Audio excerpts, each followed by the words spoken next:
And we're in. It feels like this is a real slapdash start to the old podcast this week, doesn't it? Yeah, well, they should have seen the bits we tried to record before. It's taken us 45 minutes to get to this point. We're either going to be massively angry because it's taken so long, absolutely sick of talking to each other. Which one do you want? Which way do you want to go with I this? did give you an operatic performance, but you just couldn't hear it. You could have been singing it. You could have been slacking me off for a solid 30 seconds. We normally do the what have you been up to since we spoke last. Well, the hour before talking to you for an hour, I was speaking to my dad, trying to get him to set up his Zoom account, which I've invested about an hour and a half of my time over 2 days in doing now. And I think he's there, but like I said to you, this is on record, I love my parents, I love my folks dearly, but what is also on record is that my dad has got sausage fingers and he can't operate a mouse or trackpad. He's just not dexterous enough to pull it off. See, like anyone that is friends with you on Facebook, when you talk about your dad, I just imagine Alan Partridge, like. Oh my God. No, not at all. Really? Like, not really. Me and my dad are quite different in many ways. So we're talking about, he's very practical, and obviously being a plumber and builder by trade, it's quite useful, whereas I'm completely useless. So normally me and my sister will text me and say something like, a classic will be, Dad's talking about buying another phone. I'm going to hand this one over to you because he wants to speak to one of us about upgrading. So someone has to step in. And because he's done so much, and he helps me out a lot, whenever I get a chance to help him, I do feel like, right, okay, to stick with it. But Mum doesn't help either in the background, rattling on, both of them trying to operate a laptop. It was, can you hear that? That's the builders in the background hammering away. So it's just the ideal podcast setup today, really is. We are winning at life today. So apart from helping the old man, which was the immediate past, running's still going well, Rambo. Let's get a positive in it, because it feels let's do it. I'm glad. Quite a downbeat offering so far. I think it's comedic value. It's totally fine. Yeah, this is true. But running is good. Got an 8 miler in at the weekend, and when you can feel like, whether it's strength training or fitness or cardiovascular, all that kind of stuff, when you feel things starting to head in the right direction, that's what I felt like over the last couple of weeks. Like the run is slowly coming back, like especially breathing wise and stuff. So whether it was COVID or whatever I had beforehand, like definitely something a bit iffy with the lungs, but they're getting there now. Like I'm getting through runs and actually finishing strong and feeling good. So the running's coming back. And when you enjoy training, you want to do it, and then you do more of it, and then you get fitter and da da da da da. So I feel like I know. I feel like I'm starting the snowball though. I feel like I've got the boulder moving now. Now it's just a case of let's keep that momentum rolling. Good. You've been busy though, haven't you? I have been busy. I did have a very busy week last week. So I hosted a webinar on Thursday on the principles of fat loss. It was called So You Think You Want to Diet.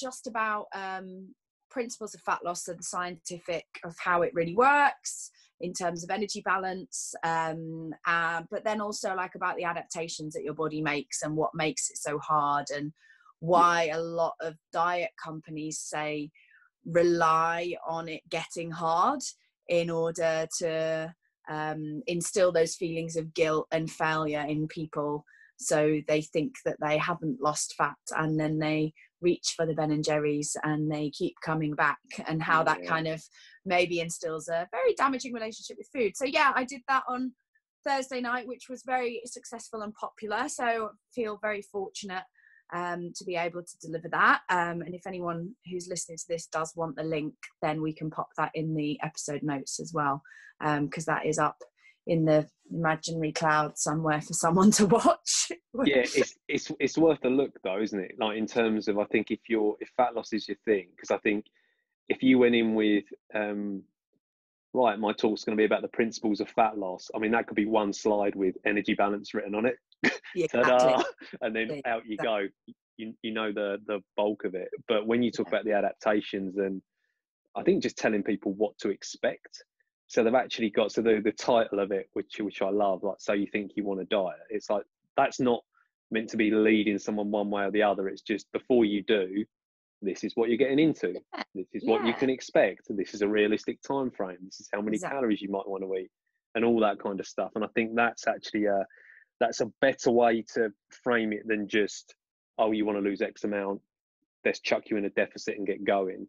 Because again, you get the weight loss, but you don't necessarily get the education on the way through. And like, we kind of know from every diet study that's ever been done, losing weight, relatively straightforward, keeping it off, a bloody nightmare. So Exactly. yeah. Exactly. And that's exactly what I put in the webinar. You know, like, I think by slide 2, I'd literally spoken about energy balance, and then I put, right, I could end this webinar here. That's Yeah. all you need to know. However, yeah, it went into a lot of things, and it was a nice way to be able to give something back to people that maybe are thinking about it. And the key points I kind of wanted to get across from it is, even though fat loss can be quantifiable, is it doesn't have to be. And too many people do get very focused on the numbers, and it's about assessing as to whether you really need that, which most people don't. So that was good. I also had a 3-hour webinar on Sunday, which was my level 3 for supporting pre and postnatal exercise. So that's good. And I know that's something you're loving a webinar at the moment. Oh my God. Absolutely knocking them out. I am knocking them up. I'm also feeling like I have to up my step count because I'm sat on my arse for so long watching all these things, doing all these. What was the pre and postnatal? As in, were you weren't hosting that, were you? No. Sitting on it? That's me learning. So that's me working towards a level 3 in supporting pre and postnatal exercise, just for another string to my bow, so I can take on pre and postnatal clients if I need to, and support them through all stages of their pregnancy and journey. Fascinating topic, and definitely one that was one of the things we were talking about beforehand, that actually that is, and we'll come on to the Q&A in a sec, but one of the questions was around like pre and postnatal. But it's such a huge topic, and one that it just needs longer, doesn't it? It just needs its own show. Really does. So we're going to dedicate an episode to that, I think. Shall we move on to questions? Let's move on to questions. We did have some people actually respond to our first episode with some questions, which was really lovely to know that more than one person listened to it. Yeah, cheers, Dad, if you're listening. Sorry about that rant beforehand. Right, sausage finger scrags. As he'll be known forevermore. So we have one from Katherine. So I'll read it out and just give you a little bit of context here. Superb pilot episode pod there, Amy and Andy. Well done, us. Well done. Pats on the back. As for myself, who's about to become a personal trainer, I certainly have learned something new about nutrition and exercise. That's good to hear. Since lockdown, purchased a few various bits and pieces of fitness equipment in order to keep up with my strength training. Well done, you, Katherine. How smart are those people, by the way, who bought the equipment early doors before those prices went through the roof? Unbelievable. Ridiculous. By the way. Few suggestions for future podcasts: body image, body dysmorphia, eating disorders, mental health, and pregnancy before and after.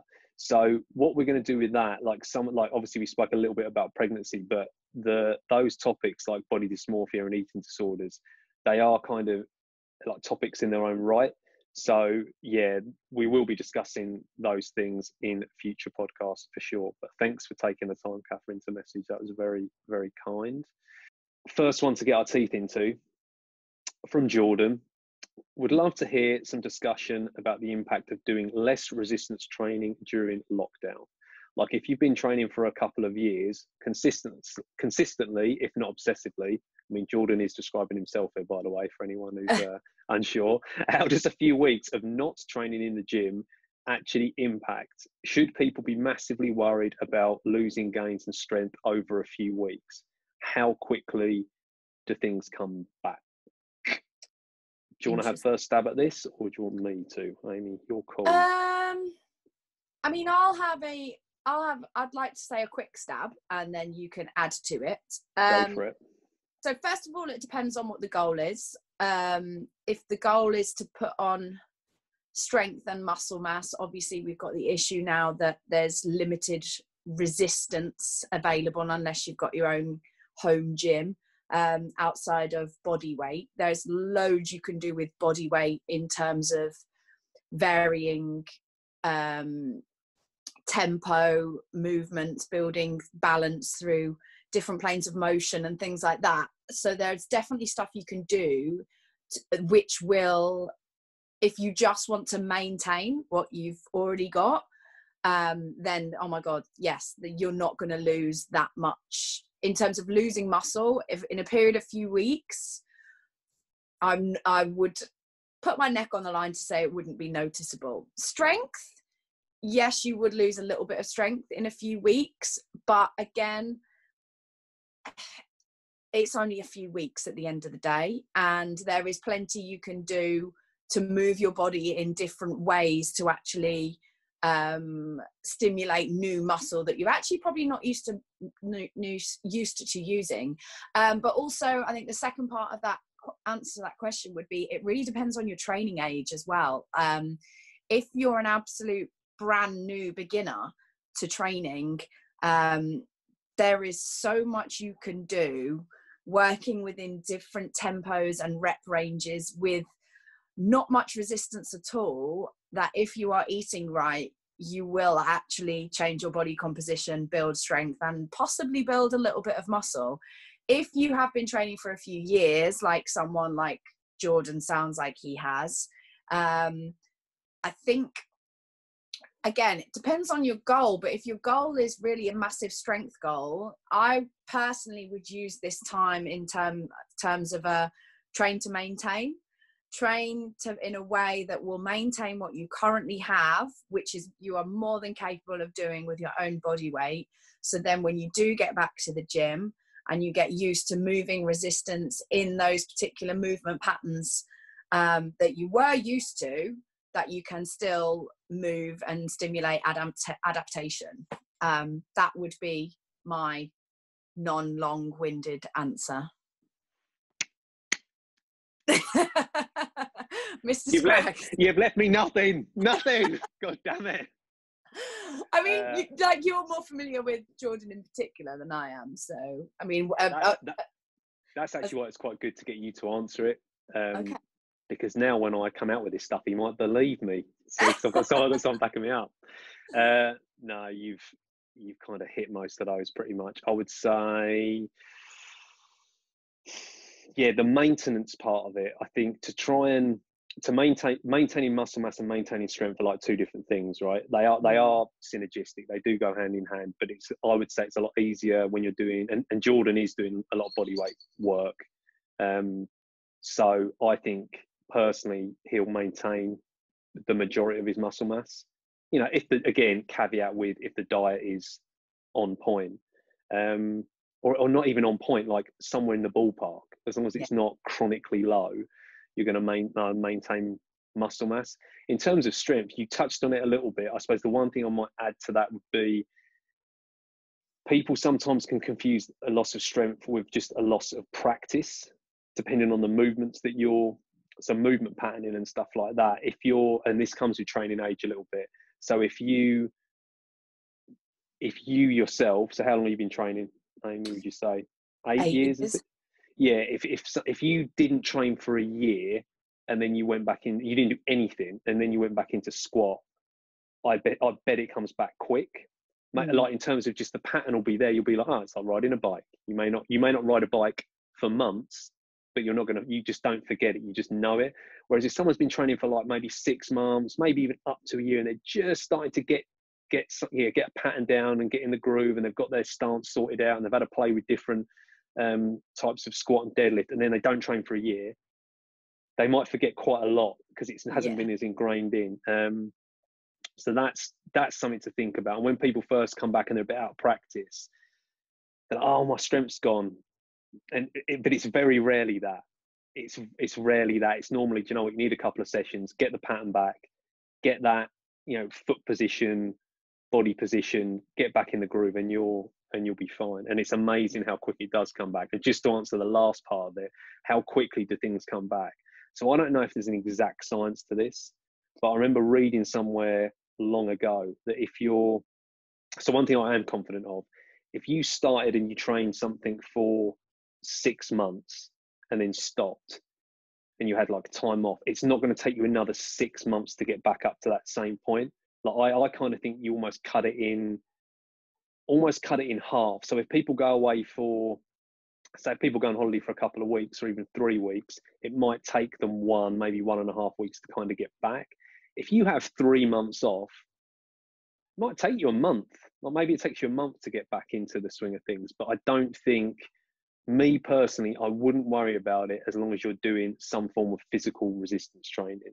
And like you said, maintenance is underrated, I think. Yeah. Because it can't be this. A lot of what resistance training is maintenance, and then regressing slightly and then going again. So we're around that maintenance kind of level more than we think, especially as training age increases. I would agree with absolutely everything you said, unless you have just had a baby, to be honest, in which case, Hold on. Jordan, we got a question for you. Jordan might be female. We just want to clarify. Yeah, so I when it comes to, like, if you have 3 months off, it'll probably take you a month to maybe get back to what level you were before, unless you've grown a human inside yourself, where then give yourself a little bit longer. Yourself a little. There's no rush. If you've had a year off because you've grown a baby and then looked after it, it's probably going to take you a year to maybe get back to what you were before. So yes, that's all I'd say. But I completely agree with everything. And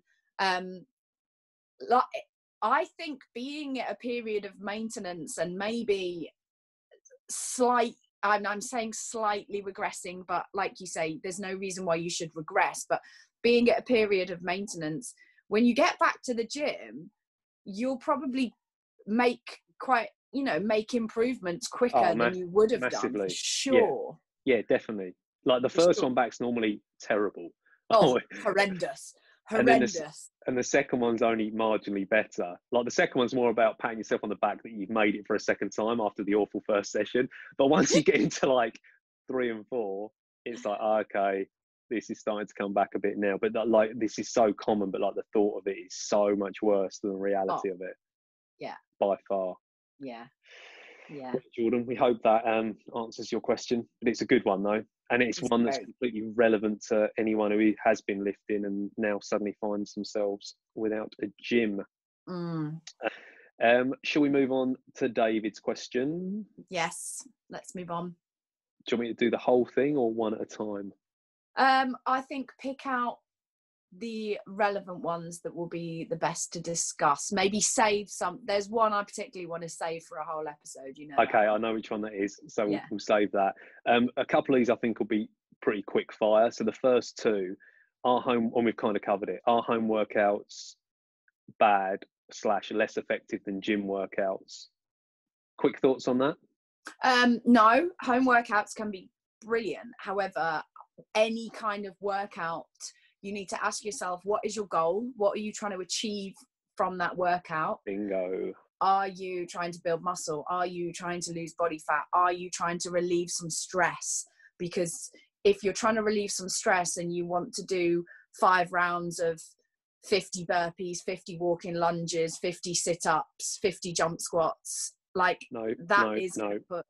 absolutely not. That is going to put you in a world of pain and more stress on your body anyway. So if you're chasing some kind of endorphins that you think a random home workout from some influencer on Instagram is going to give you, then that is not the way to go. Home workouts that are programmed and that show relevant intensity for you as an individual and that allow for progression are brilliant. But the fact of the matter is, and we'll come on to talk about this later probably as well with regards to PTs, and there are from what I have seen, and please correct me if I'm wrong, there is a smaller scope of PTs that are able to do that kind of programming without the assistance of gym or gym-based equipment, and that is where the problem lies, I would say. And again, I'll hand that over to you. Yeah, cheers for that. I'm gonna go straight back to the question. We'll leave other PTs out of it for now. Save that for the last section of this particular pod. So like, yeah, are home workouts bad or less effective than gym workouts? They're definitely not bad. Are they less effective?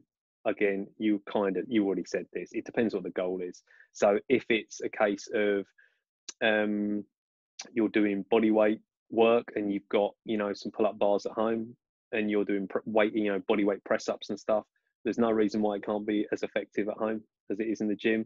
If you're a power lifter and you haven't got a squat rack and a barbell at home, then your workout's going to be less effective. If the goal is powerlifting, you're going to stray. You have to start picking up humans or tossing the car, or deadlifting your car and stuff like that. So it can be like. So I was thinking when you were saying about people stressing at home or like not being able to train how they would do normally, I think for most people, like, we can adapt to it, use tempo, you know, use what you've got in the house, be a bit creative. If you're a power lifter, good luck with that. You know, like you can, and even powerlifters can still do stuff, but it's, you know, 3 movements, very specific, generally very heavy.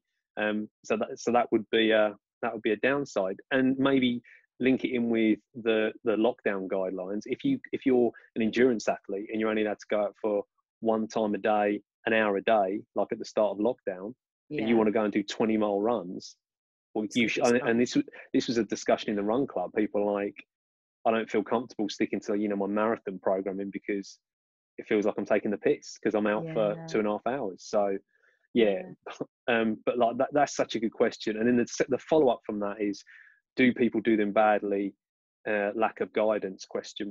And I suppose this is where like PTs would get on the PTs that are not a fan of like Joe Wicks type workouts, and like you said about, you know, multiple burpees and just kind of like beasting yourself. If people enjoy doing that, and they can do it safely and recover from it, it's absolutely fine. So like do people do them badly? Yeah, some people do. Some people do and some people don't. And I think people who train with a PT or who come to the gym and are like regular gym goers, they are a lot more likely to be doing things well because they've been taught technique, movement, how their body works. Their trainers probably hopefully spent some time setting them up, you know, in their ideal squat position, not this is what the textbook says, everyone must fit this. Like, hopefully their program's been tailored a little bit. But there's going to be a bunch of people that are doing stuff poorly, but you just hope that first Joe Wicks video or that first online training that they did, maybe that will be the springboard then to get them into, you know, training on a regular basis. So it's hard to hate on it. I think, like, before I'd be a lot more scathing of it, whereas now I think, do you know what, not everyone is a gym goer, so then what are you left with? You're left with what you can do at home. So, and I completely agree. And like we were saying in that first episode, like, I'm a gym goer. I love the weight section. I love resistance. I love what it did for my body. However, like, I'm really enjoying the positives from home workouts now. Like, you know, I could go into the lounge, get my mat out, and within 5 minutes I'm warmed up, I'm training. Within 5 minutes I'm back in the fridge and I'm eating. Like, it's brilliant. It's everything I love in life. It's the bloody dream, isn't it? Yeah. But like, and if you've never trained before, if you're an untrained individual, I think this is the perfect time to get a PT. Sign up now while we don't have access to gyms, and get yourself a PT who will do some personal training for you. PTs will probably be running some deals after this, I reckon. Yeah.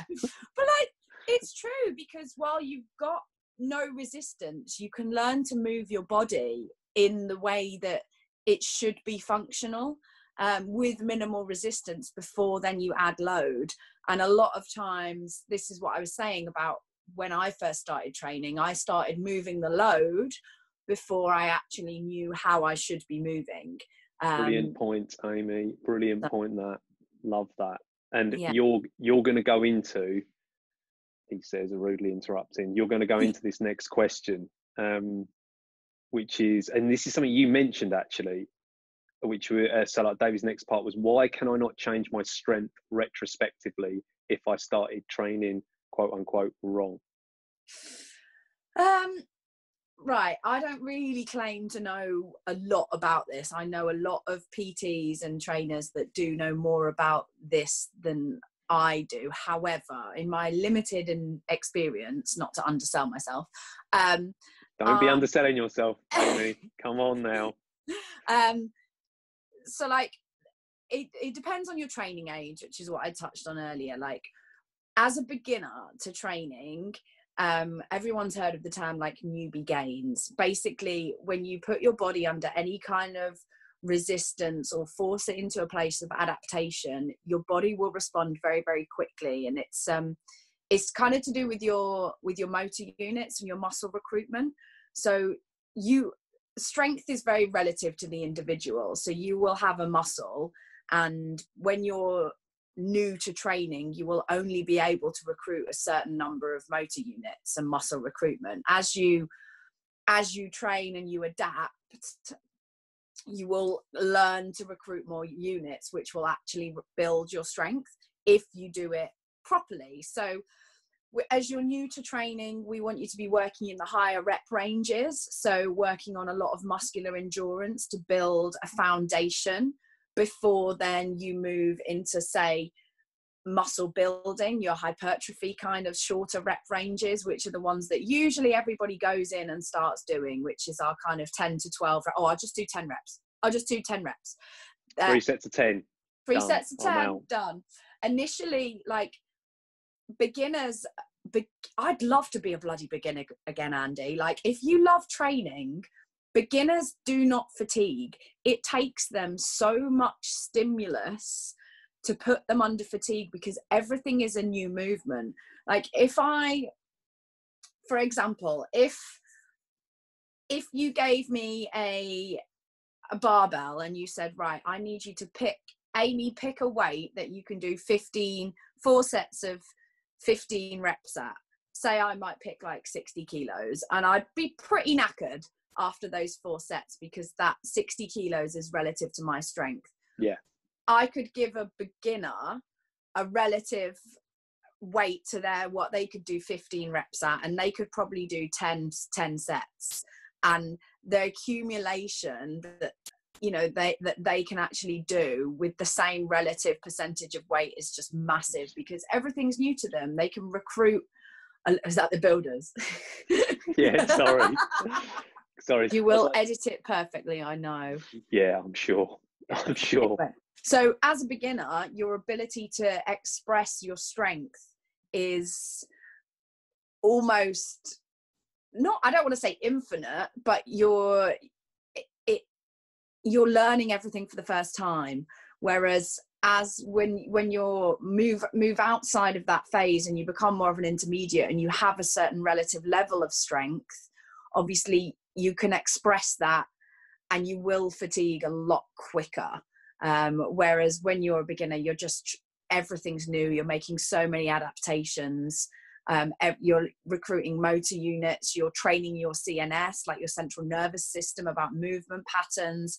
Once that has already happened, once those patterns are ingrained, it's very, very hard to relearn those. Yeah. And there's something going on. Like, I think there's that physiological level to it for sure. Like, once you've had those 6 months when you first get into the gym, you can't have them again. Yeah. Because it isn't novel anymore. Like, maybe if you detrained and again you took like a few years off, you could recreate part of it, maybe. But or if you've had a baby, that baby just keeps coming back round. But I'll give you another reason why I think people stall on their strength, and it's more of a practical one, and almost more of an ego-driven one. And it's, if someone goes in and maybe, like probably we both did, goes in not really knowing what they're doing at the outset, and especially if you're like yourself, you would probably a high responder to it, just started putting on muscle and took to it really quickly. For then, say like 3, 4, 5 years down the line, maybe you run into a PT or you start being coached and they're like, that movement pattern's a bit off. That bit of, your technique there, it's not optimal. You need to kind of change that. And what happens is you start so you learn, so you kind of like, you force as much growth as you can early on. Then you're like looking to tweak things. And if someone decides, actually looking at you, you could do this a more efficient way, but it's going to involve you taking them weights down 50%, or maybe not even that. People do not want to hear that a lot of the time. Oh God, no. Good God, no. People do not want to hear, and actually to do what I call like almost like a gradual rebuild is, it's not demoralizing if you do it well, but it's like a long-term project. You're potentially talking about taking 6 months to a year, and especially if you get to a really good level at something, and then you have to regress down. And the best comparison is when you get someone who has maybe had an injury that's forced them to rethink it.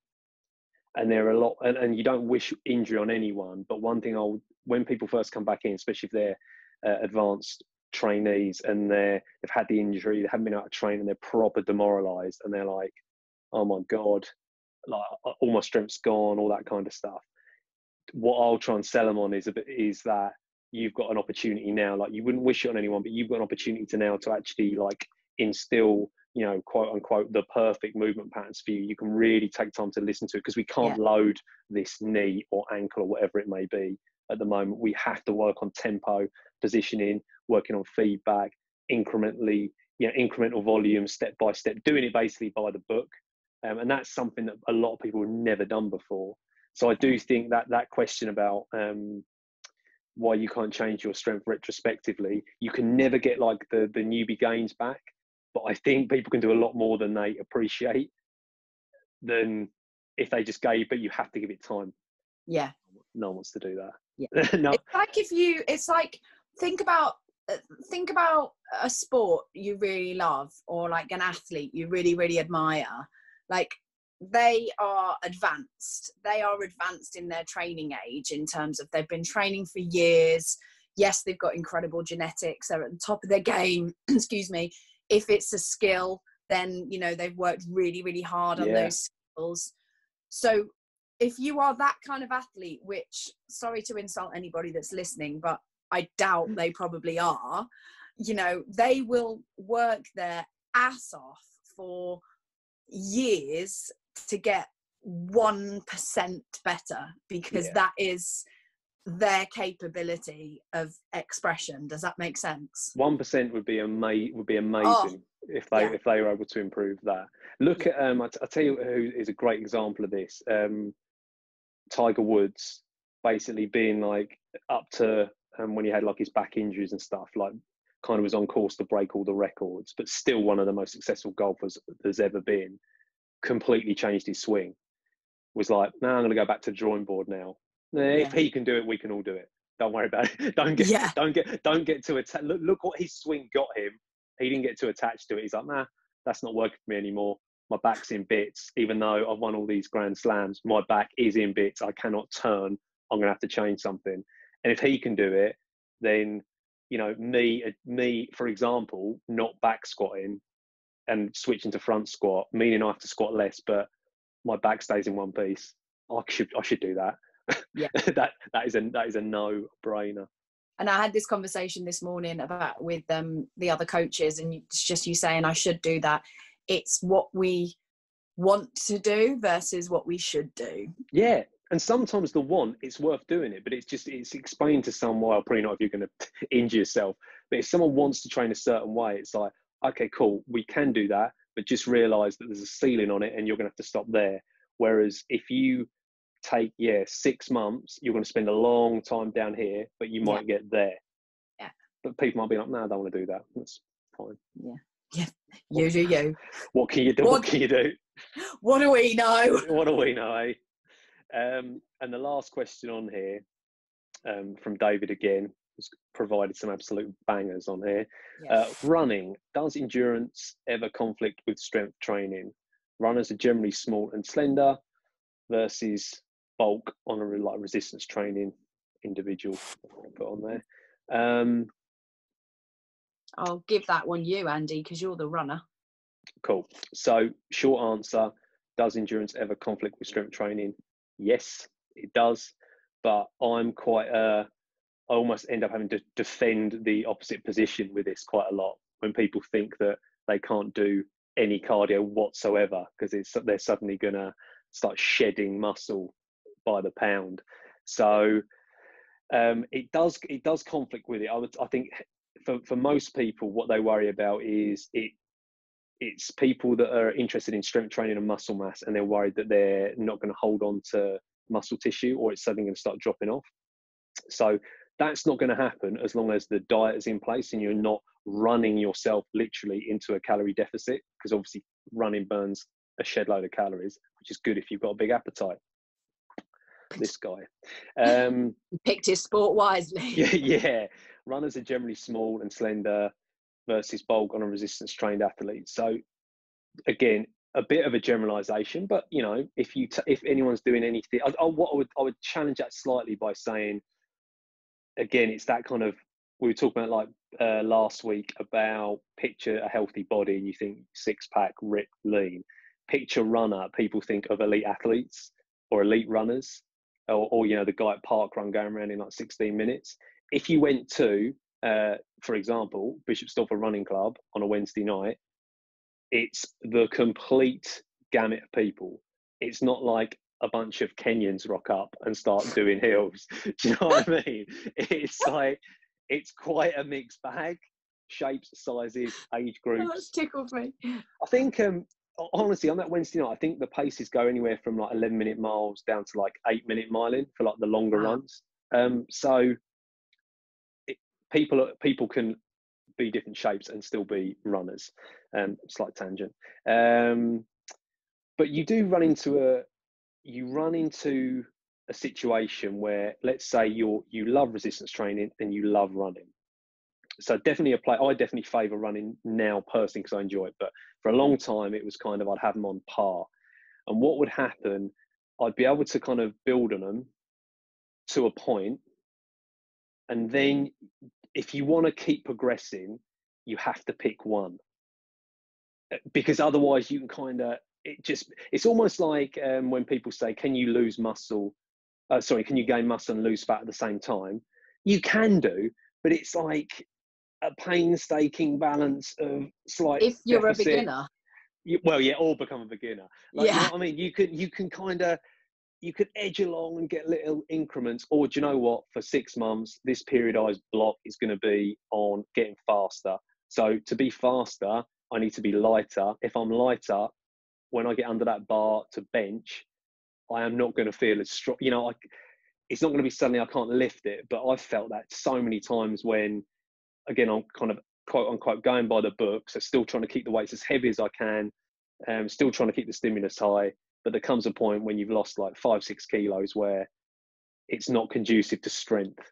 Yeah. Like that amount, but it's brilliant for suddenly, like when I'm an hour into a run, I can put my foot down and just fly, and that's amazing. And that's what you have to, you can get to a point, but then I would say if you want to keep making that progress, you have to pick one, or you pick different time of the years and you pick something to focus on. But you can definitely do both though. Yeah, I agree. And just for my 2 pennies worth, if running is your goal but you enjoy strength training, then I would definitely recommend or advocate strength training to support the running. So runners tend to have lazy glutes, so a bit of glute focused work is really, really beneficial for runners. Obviously you want strong legs. I'd build endurance in the hamstrings, adductors, groin area, you know, and upper body stuff just for kind of balance as well. Correct. Yeah, because you don't want to be that kind of pinhead matchstick from the belly button up with these huge runners' legs. I mean, unless you're an elite runner, and then unless that's you're exactly the Kenyan that rocks up to the Bishop Stortford Running Club. I tell you what, they're quick. They are rapid, those boys. But you know, you look at someone like Usain Bolt, and obviously, like Usain Bolt is a 100-meter sprinter. It's a lot more power in terms of running, but he is a runner. But he is built for his niche. So you know, his power comes from his legs, but he's still muscular on top because it benefits him to do that. So yeah, I would completely agree with you. Decide on which one takes preference and then use the other one to support that. So if you want to focus on strength training, then still do endurance exercise in order to support your aerobic capacity. If you want to be an endurance athlete, then use strength training to support your endurance sport. Bingo. Yeah, exactly that. I honestly think when people are like afraid of doing cardio, it's insane. Like actually being able to, if you improve your endurance, like by running, there's a carryover in the gym. Like you can tolerate a bit more, you can recover quicker between sets. If you strengthen, like you said, if you strengthen your glutes, then when you're at the back end of that 10K or half marathon and your muscles are literally just like, you need them to fire to support you. Like look at people at the end of a marathon, see what their legs look like, a mess. Running mechanics have like gone out the window by that point. So if you built some kind of strength base in there, it's not going to make it easy, but it just puts you in a better position. Exactly. These things can coexist and be friends, cardio and weights. Right, last section of the pod today, current affairs / rant, exclamation mark. Exclamation, capital letters. We're going to talk a little bit about, well, I suppose there's two areas to this, right? So there's the PTs, and I'll tee you up for this one, Rambo. Okay. So after the announcements from the government last week, us personal trainers we can train people one-to-one outside, as long as social distancing and all the other guidelines are met. But there are a few people out there who are flouting these recommendations and maybe not sticking to them as strictly as they might do. Amy, would you like to contribute? Have you got any thoughts on this?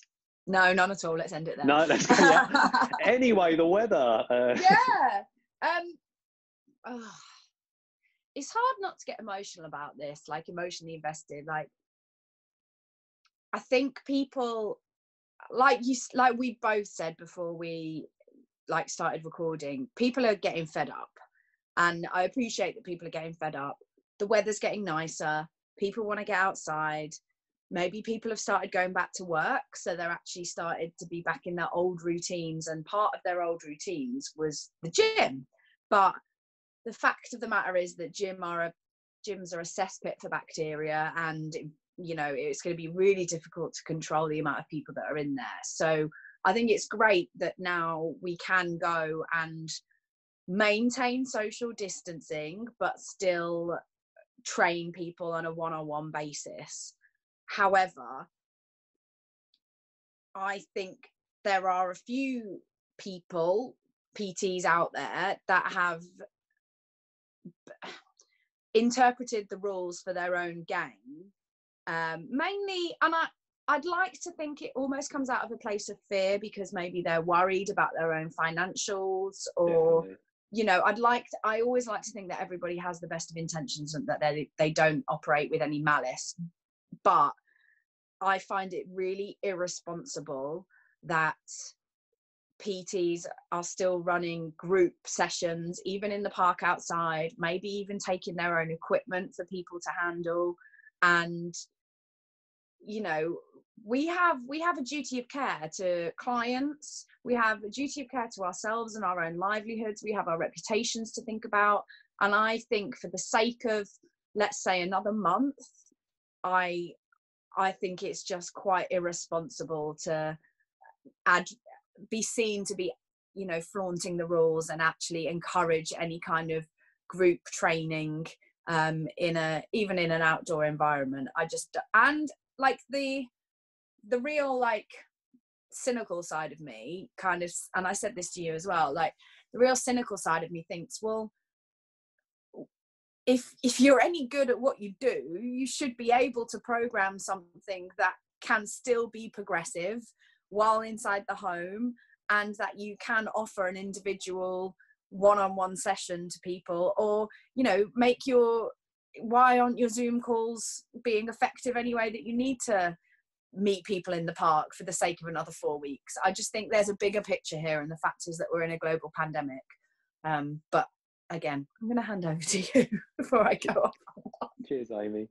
I love this topic because I do think it's like a shades of grey kind of discussion. Yeah. Well, not in terms of if you're running group sessions outside, like you should not be doing that, just to be clear. But to put, like, I always try and we are in that position, right? So we don't have to try too hard to reason why people are doing it. But I think there's definitely an element of, because we've been in lockdown for so long, the novelty's worn off a bit and people are getting a little bit more complacent. And not just that, the fact that the guidelines have been eased, it is a step in that direction. So more people out in general. As a trainer, I could definitely, if I wanted to, start training outside from tomorrow, and there'd be clients that would be up for doing it. And I'd love to see my clients like face to face would be brilliant. And again, like I said, there's a handful of them that wouldn't think twice about it if I gave them the green light. Well, if I gave them the green light, they probably would turn up as a group and be up for doing something. But I'm not going to, obviously, because there is that duty of care. And I think, so I understand, and I think like the mental health part of it, I think it's not so much that, I think a lot of these trainers can program efficiently using Zoom and maybe doing stuff like via documents and setting programming for people. I think it's the mental side of it, and people wanting to have that contact. And if two sides want something, it's really, the easy thing is to just let it happen. Yeah. Whereas actually the kind of the harder thing and the responsible thing is to say, I know you're really keen, but so to me it's quite an easy one because I don't feel comfortable doing it. So that to me is like, even doing like the one-to-one outside at the moment, I'm kind of looking at it and thinking, I haven't got a ton of equipment. I would have to be doing it in somewhere like a park where I cannot control the environment. I don't know, like, what if someone wants to go to the toilet? What if you've got, you know, you're going to take all the disinfectant and stuff out there? What if a dog runs up and stuff? You know what I mean? Like, all this stuff, I'm like, to me, I didn't really consider it. When we went into lockdown, no one knew what was going on, and it was all unprecedented. No one knew kind of the rules and shit. Should the gym be open still? Or you know, we should be spraying stuff down. No one kind of knew what was going on. So if people went a bit long, that I'm not going to hammer people for, because I don't think everyone kind of got to a place where they were like, shit, we can't do this anymore. We've got to stop meeting people. Whereas now I kind of feel like we know a little bit more, and it's like, just wait a month. Yeah. Like, if you can do one-to-one safely, crack on, and clients are compliant and they stick to the rules. But if you're running small group classes, what is the point of doing it? Yeah. I don't. Risk, reward. Exactly. And it's not like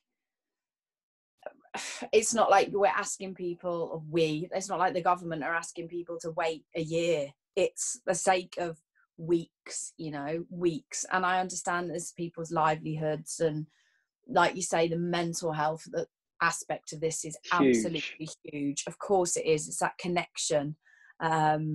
It's the connection for the trainer, and also the mental health of the client as well, in terms of their exercise. They might actually not have been doing anything for the last 2-3 months. So there's a lot involved in it, but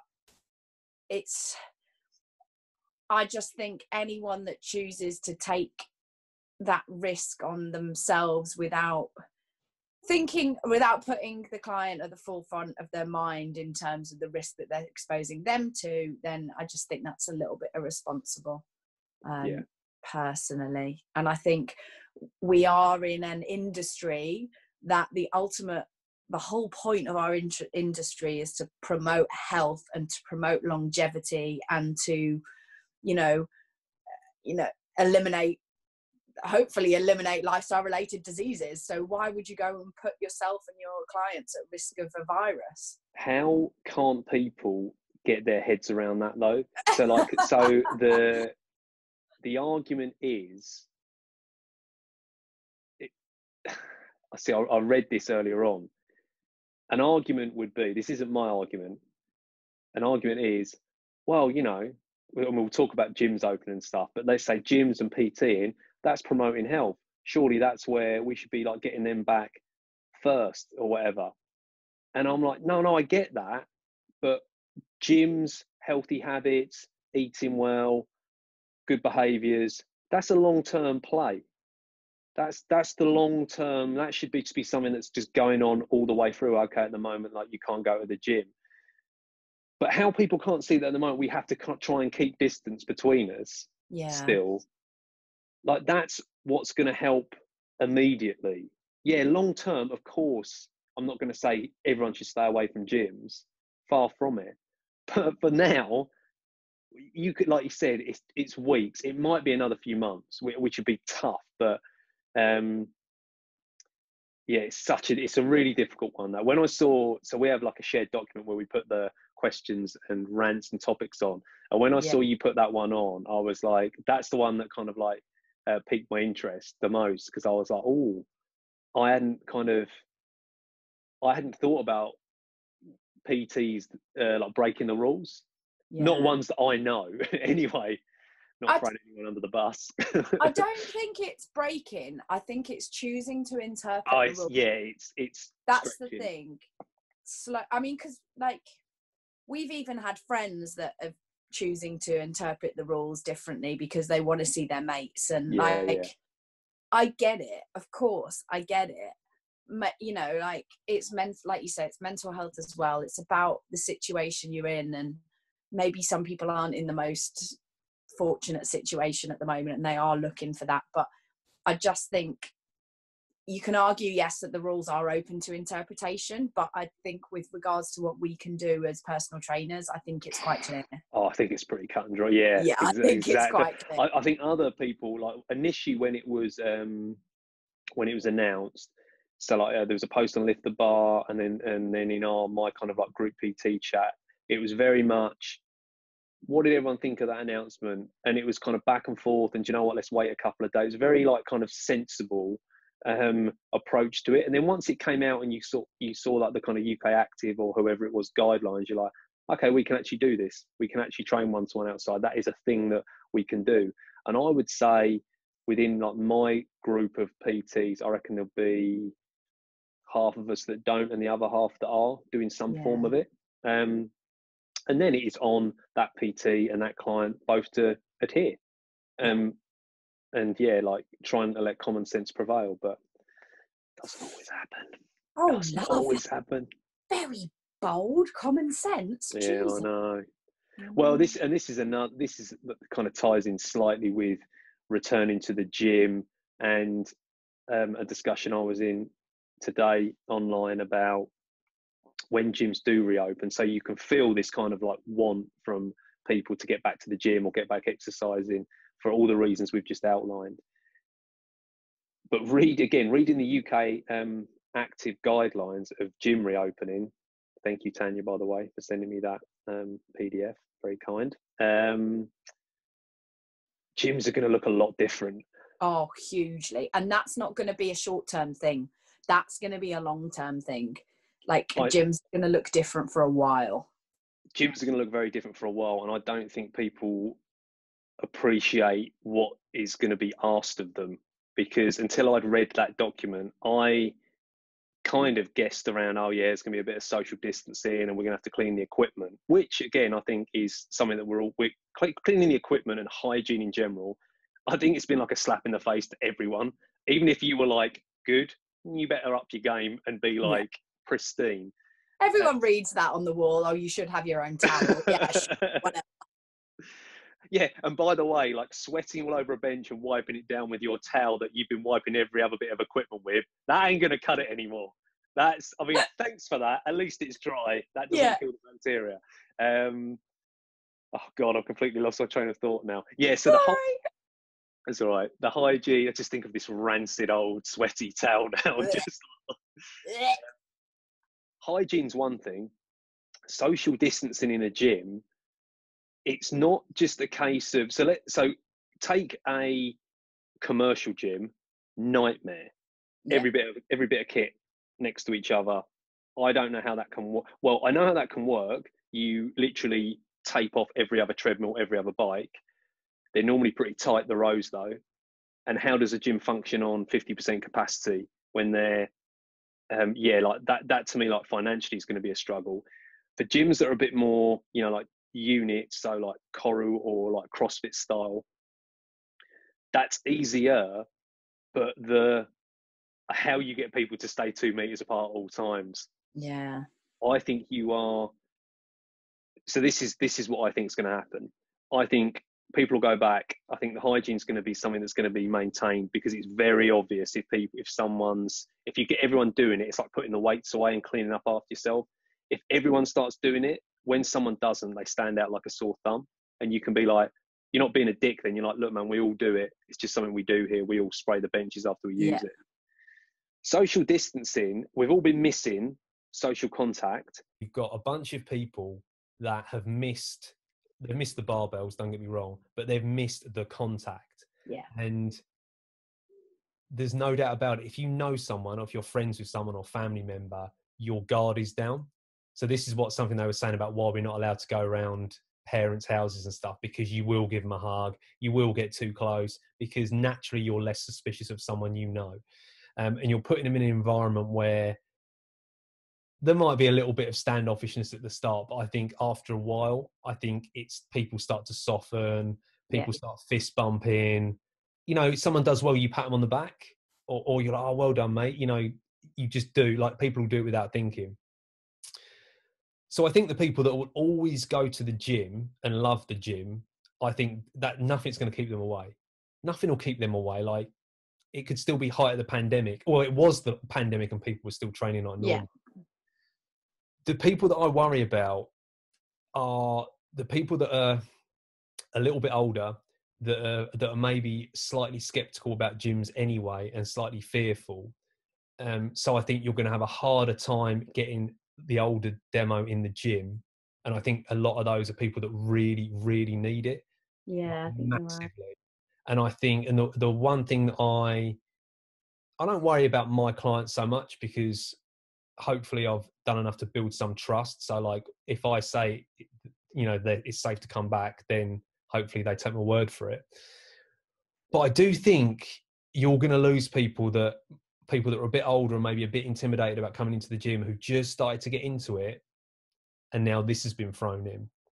And if you thought gyms were a scary place because of people looking big and really fit and everyone knows what they're doing, throw a potentially life-threatening illness into the mix, I think that's going to have an effect. And I'm not being like, that's not being pessimistic, but like, I hope that I'm wrong. I've never kind of heard that before. I kind of hope the opposite. I'm ever the optimist, Yeah, this is like, it. I kind of hope the opposite happens. I kind of hope people who need the gym now, and people that have really seen this situation as a wake-up call for their health and their well-being, are actually now thinking, oh, do you know what? Well, the gyms won't be as busy, and maybe I actually will invest that little bit of money in a PT or a nutrition coach or someone that can actually give me some guidance, and it will be a little bit safer, and they won't actually be packs of intimidating teenage boys over near the weights area. So, maybe that those people that really want to make a change but have struggled, maybe this will be the time where they actually do feel like they can, because of the restrictions in some sense. But I agree. I think it's a really, really fine line. I do agree with what you're saying. I think it's a really fine line. And I think the gym environment is going to look very different for a long time. And it will be interesting to see how commercial gyms and how unit gyms like our gyms adapt to it, because I think will be more able to adapt than, say, the more commercial gyms will. So it might see you might see a complete change in actually how people train. Yeah. So, you know, and that can only be a positive thing, because we all are going to go on the journey together and learn together about different ways we can train. And I think it'll be fine now it's summer. I think depending on how long this goes on for, as it gets a bit colder and chillier, I think it might get difficult, but who knows. I would love to think, like, the optimist side of me thinks that not just in gyms but as a whole, like, people start taking health more seriously and taking care of themselves, whether that's getting a gym membership or hiring a coach or buying a bike or whatever it may be. But it's difficult. I read something the other day, and I can't think who it was. It was someone on Facebook, but it was just a comment of, it's kind of similar thing. I really hope that this has a positive impact on the nation's health, but it's not like being told that exercise and eating healthy and being a healthy body weight, people know that already, right? It's not like we're telling them anything new. It's just suddenly now you can draw, like, and that correlation between, like we talked about last week, poor health and negative health outcomes, kind of like that. And now we've just got something where we can literally every day look on the when these stats come out, when this is all said and done, and they start tying type 2 diabetes, obesity, when they start tying this stuff to it, and like, Jesus, that was after age, that was the next predictor. Like I think I'm sure it might even be in the UK or America, but obesity is right up there. Along with all the socioeconomic stuff as well. But will that be like the jolt that people need? Time will tell. Stay tuned. Coming in episode 325, another fitness podcast. Coming in about 5 years' time. Well, that was bollocks. Nothing changed at all, did it? And on that bombshell. That was bollocks bombshell. Let's leave it there. Yeah, there's one for the trailer.